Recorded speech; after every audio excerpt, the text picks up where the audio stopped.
small room, so it's like a whole lot of like black uniforms looking this way. Okay, so this is the scenario that I drew.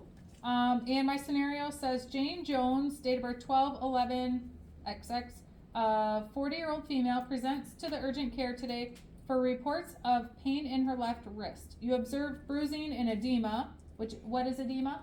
Swelling. Swelling, you got it. X-rays are negative for fracture. The physician diagnoses the patient with a left wrist sprain. The order is administer ibuprofen 800 milligrams PO times 1 now. We're going to start getting really familiar with what these abbreviations mean. And we'll have an activity that we're going to do in class. But PO means by mouth. Yep. So the medication, it says, is ibuprofen 400 milligrams. When you're doing your test out, you would go ahead and bring your patient back to the room, introduce yourself, verify the patient's name and date of birth and their allergies. And then you're going to talk to them about the situation that they have. In this situation, she has a left wrist injury. And you'll just educate her that you can bring the doctor in, take a look. And then when the doctor comes in, sees her, then you would go back in. At that point, you're going to say, it sounds like the doctor has seen you and your x-ray was okay, but the doctor wants to give you some medication to help calm down the inflammation and the pain that you're having in your wrist. Okay? You're going to talk to the patient about the medicine, which is ibuprofen, which is an anti-inflammatory. And you would ask her if she's allergic to any has she ever had this kind of medicine, if she's allergic to it at all. And then you want to educate her about this medicine. So this medicine, we're just going to give it to you once now to help relieve some of the pain you're having. It is something you can get over the counter, and you'll want to follow the instructions on the back of the bottle. For the medication, it would be good to take this with some food. That way it doesn't upset your stomach, because sometimes these kind of medications can upset your stomach if you take it on an empty stomach. Have you eaten something today? And she could say that she just ate, lunch before she came in or something. So then you're going to tell her you're going to go prepare the medicine and get that medication from the back room. However, when you administer medication, you do want to observe the patient for about 15 minutes after they take the medication to watch for adverse reactions. Remember the difference between side effects and adverse reactions. Side effects are those mild, kind of more annoying or frustrating type reactions that you have to medications. It's still worth taking the medicine, and you can kind of deal with that. Some examples: upset stomach, maybe some headache, nausea.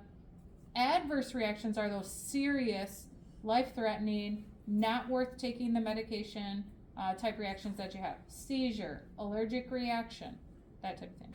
Sound good? So you're going to want to educate her that she's going to have to stay for about 15 minutes after we give her this medicine, just to make sure she doesn't have any reactions. Would that be okay with her? Because here's the thing, if you check with her after you give her the medicine, what happens if she says she can't stay? She could be out your eyesight and go to the car and have a reaction, and then that would fall on you. Exactly. So you want to make sure that you are checking with her ahead of time before you prepare the medicine. And that way, in case she does say, oh, I can only stay for about 5 more minutes, then you can check with the doctor. I'm giving, you ordered some ibuprofen, she can't stay. Is it okay if she goes after she takes it? She's taken ibuprofen before with no problems. So it's good to check ahead of time though, okay? Is it the same when you get a shot? Our protocol here in this office, MCC Healing Center, is yes.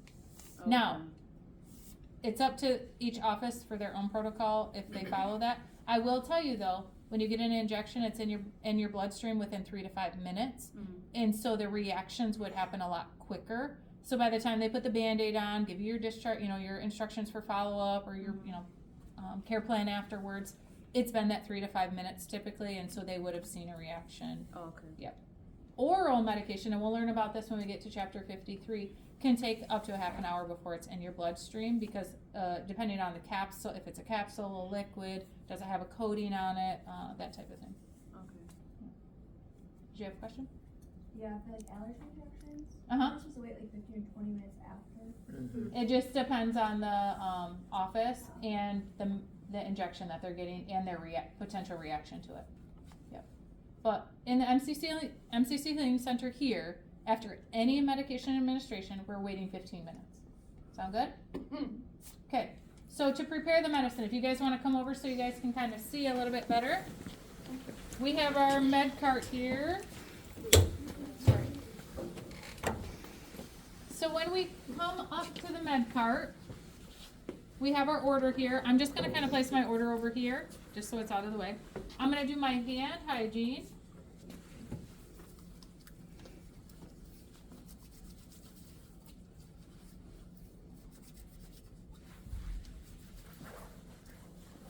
I have like 3 little cuts on my hands.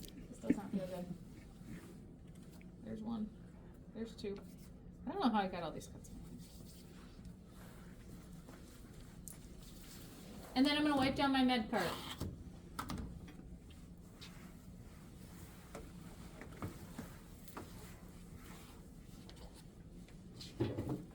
I'm also gonna get out a med tray. It's a good habit to get in wiping these down too, might as well. This is what you're gonna use to transport your medication from the med room to your exam room. Okay, so I have my order. I'm gonna read my order. Ibuprofen, 400 milligram is the medication. I'm going to administer 800 milligrams by mouth times 1 now. I'm gonna use a med cup. Please only use like these ones or these ones. Don't use these ones with the measurements on them. Only for liquid medication, and we'll show you liquid afterwards. So just use these 2, okay? This is a pill that the patient is gonna swallow, so I am gonna get a cup for water, because if you give a patient a pill to swallow and you don't give them water, what could they do on the pill? Choke on it, right? So I'm gonna put that here. Actually, I'm gonna switch this around, just for convenience here. Okay, now, I'm gonna find my meds. Pills are in this drawer. Injections and vials for those are up here. So the one that you need to worry about is this drawer for right now, okay? So I'm gonna use my order to find my medication. I'm gonna look through all of these, and I'm gonna find my order. Here is my first check. Ibuprofen, 400 milligrams. You will notice that ibuprofen is not spelled correctly. That is done on purpose because it is a simulation medicine. It is not real medication. Please don't put any of these in your mouth. Please don't take any of them. They are not real. I promise you. Okay? So ibuprofen, 400 milligrams. Ibuprofen, 400 milligrams. There's my first check. Okay? Now, over top of my tray, I'm going to go ahead and open the bottle. And I'm going to pour, I need 800 milligrams, so I know that is 2 tablets, right? So I'm going to pour those into here. Oh, and I got way too many, so I'm going to pour some back. Now I need 1 more. So in the cap, you can pour it back. Yep, because this is a continuation of the inside of this bottle. Yeah. That makes sense? Mm-hmm. Now I'm gonna pour these 2 in here. I did my second check, and I'm gonna close the bottle, and I'm gonna do my third check, whoop, like this. 2, 2, okay? So I've gotten my order, I've gotten my med, and I've gotten my water for my patient.